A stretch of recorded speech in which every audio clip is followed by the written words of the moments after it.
17h46 ce lundi 30 mars 2026. Bon, je suis un peu étonnée, j'étais en train de travailler sur des dossiers et puis je reçois un message m'indiquant, un message par mail qui m'indique que j'aurai un compte qui a été ouvert et un message SMS qui me donne le mot de passe du compte.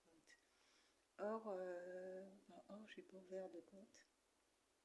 Parce que pour ouvrir un compte, il faut que je prenne contact avec une conseillère et que je voie avec la conseillère et que la conseillère surtout m'explique ce que ça implique parce que j'ai une entreprise qui est en redressement judiciaire. Donc en fait, cette ouverture de compte qui m'avait été indiquée qu'il fallait faire cette démarche, il y a un contexte et il y a un impact, il y a un contexte surtout. Donc on n'ouvre pas un compte comme ça. Et il y a des avantages et des inconvénients selon les établissements bancaires. Donc il faut prendre le temps d'analyser, de réfléchir pour choisir la meilleure banque.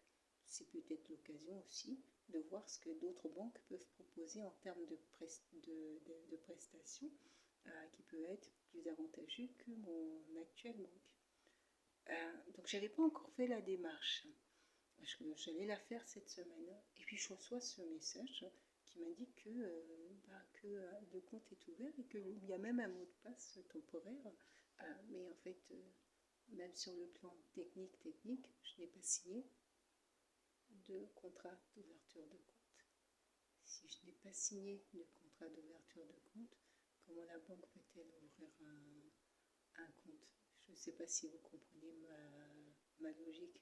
C'est un acte très important, l'ouverture d'un compte. Ça ne se fait pas, ça peut se faire en dématérialisé, ça je l'ai déjà fait. Mais comment dire ça, ça ne se fait pas juste par la parole. C'est un acte administratif qui nécessite la signature d'un document avec toutes les conditions d'utilisation et d'usage de ce compte qui sont importants à transmettre à la cliente. Je ne sais pas moi quels sont les avantages et les inconvénients d'ouverture de ce compte. Voilà, ça me paraît étonnant là, de la part de ma banque qui est quand même une banque assez vigilante sur ce type d'actes. Ils sont très rigoureux sur la surveillance, sur voilà, pour regarder ne serait-ce que par numérique les comptes et tout. Ça demande toute une procédure d'identification, de contrôle. Donc on ne mène pas les actions comme ça en fait auprès de leur établissement. Donc là je suis carrément étonnée qu'ils aient pu ouvrir un compte bancaire sans ma signature sur un document ou sans mon accord. Et un accord verbal ne permet pas, à mon sens, d'ouvrir un compte bancaire. Pour moi, c'est un acte qui requiert absolument un écrit de la personne. Ça aurait pu être un écrit fait sur papier. Ce jour, je sollicite l'établissement pour l'ouverture d'un compte.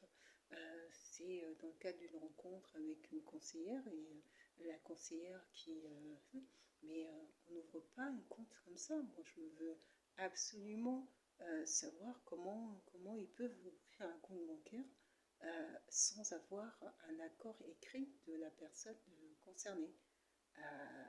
Je trouve ça étonnant. Pour le moment, je vais simplement dire que je trouve étonnant. Je vais attendre d'avoir la conseillère au téléphone, qu'elle m'explique comment ils ont pu mettre en place l'ouverture d'un compte bancaire sans même au préalable veiller à ce que moi je sois signataire d'un document et informée, c'est ça qui me semble prioritaire et essentiel, c'est que je sois informée des droits.